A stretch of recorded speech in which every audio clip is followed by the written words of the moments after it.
서기 227년 촉한의 승상 제갈량은 위나라를 치기 위한 준비를 끝마치고 황제 유선에게 자신의 출정을 알리는 표문을 올립니다.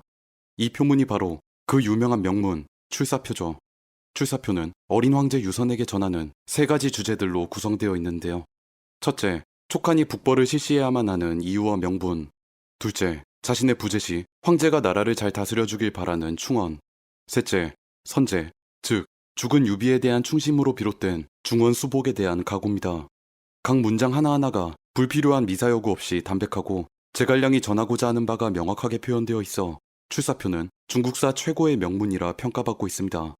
충신이란 이런 것이다라는 롤모델을 제시하기 때문에 후대에 이르러선 출사표를 읽고 눈물을 흘리지 않으면 충신이 아니다 라는 말까지 나올 정도였습니다. 특히 과거 허름한 초가집에 3번이나 자신을 찾아와준 선제, 유비에 대한 기억을 떠올리며 힘겹게 눈물을 참아내는 제갈량의 모습은 젊은 시절 그가 보여주었던 마왕, 신성과 같은 탈인간급 묘사에서 벗어나 이제 나라를 걱정하는 한 신하로서의 절절한 충심을 여실히 보여주죠. 부족한 제 목소리로나마 여러분이 그 마음을 전해받으셨으면 좋겠습니다. 출사표 신량이 상가 아래옵니다. 선제께옵서는 창업하신 뜻을 반도 이루지 못하신 채 중도에 붕어하시고 이제 천하는 셋으로 정립되어 익주가 매우 피폐하오니 참으로 나라의 존망이 위급한 때이옵니다. 하오나 폐하를 모시는 대소신료들이 안에서 나태하지 아니하고 충성스러운 무사들이 밖에서 목숨을 아끼지 않음은 선제께옵서 특별히 대우해 주시던 황은을 잊지 않고 오로지 폐하께 보답고자 하는 마음 때문이옵니다. 폐하께서는 마땅히 그들의 충언에 귀를 크게 여시어 선제의 유덕을 빛내시오며 충이 지사들의 의기를 드넓게 일으켜 주시옵소서.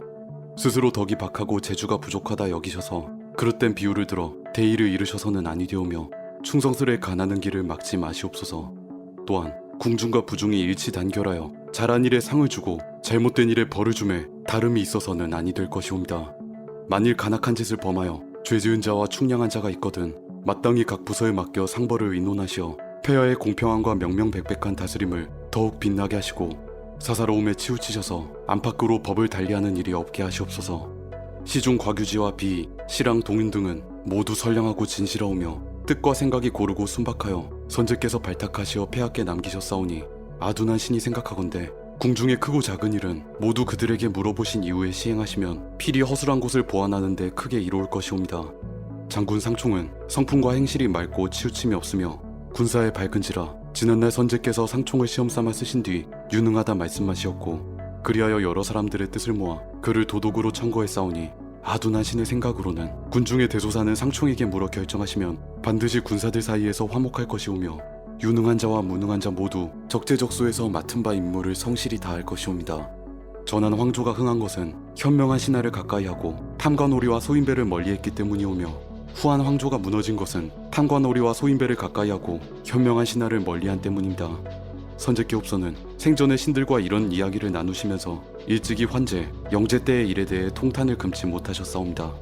시중과 상서, 장사와 참군 등은 모두 곱고 밝은 자들로 죽기로서 국가에 대한 절개를 지킬 신하들이니 원컨대 폐하께서는 이들을 가까이 두시고 믿으시옵소서.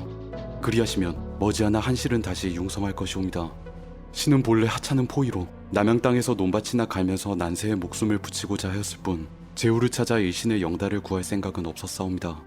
하오나 선제께옵서는 황공하옵게도 신을 미천하게 여기지 아니하시고 무려 3번씩이나 몸을 낮추시어 몸소 초려를 찾아오셔서 신에게 당세의 일을 자문하시니 신은 이에 감격하여 마침내 선제를 위해 몸을 아끼지 않으리라 결심하고 그 뜻을 받들었사옵니다.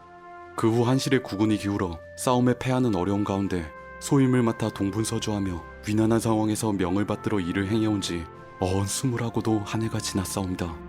선제께옵서는 신이 삼가고 신중한 것을 아시고 붕어하실 때 신에게 탁고의 대사를 맡기셨사옵니다. 신은 선제의 유지를 받은 이래 조석으로 근심하며 혹시나 그 부탁하신 바를 이루지 못하여 선제의 밝으신 뜻에 누를 끼치지 않을까 두려워하던 끝에 지난 건흥 3년 5월에 노수를 건너 불모의 땅으로 깊이 들어갔사옵니다. 이제 남방은 평정되었고 인마와 병기와 가본 역시 넉넉하니 마땅히 삼군이 북으로 나아가 중원을 평정시켜야 할 것이옵니다.